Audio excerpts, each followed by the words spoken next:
Huwag na huwag mong mamaliitin ang taong nasa bahay lang. Dahil ang pagiging nanay, trabaho yan na walang time out, walang break, at walang sahod. Akala mo ba simpleng araw lang yan? Gigising ng maaga, maghahanda ng pagkain, maglilinis ng buong bahay. Paulit-ulit, araw-araw. Alam mo ang pagiging full-time mom. Hindi lang yung trabaho. 24/7 commitment yan.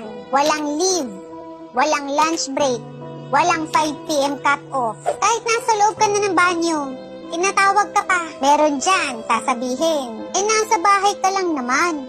Bakit pagod na pagod ka? Hindi ba nila alam na ang pagiging nanay, emotional, physical, mental, at minsan nga, pati spiritual exhaustion? Kasi hindi lang katawan mo ang pagod, pati puso, isip, kasama na buong pagkatao mo. Huwag na huwag mong mamaliitin ang isang tao na nag-aalaga ng bata. Sa totoo lang, sila pa nga ang may pinakamahirap na responsibilidad, yung magpalaki ng maayos, mabait, patatag na tao. Ang mga nanay, may mga anak na kailangang asikasuhin. Kahit puyat pa, kahit may sakit na, kahit pagod na. Kung ikaw ay isang nanay na nasa bahay, huwag mong hayaang maliitin yung ginagawa mo. Be proud.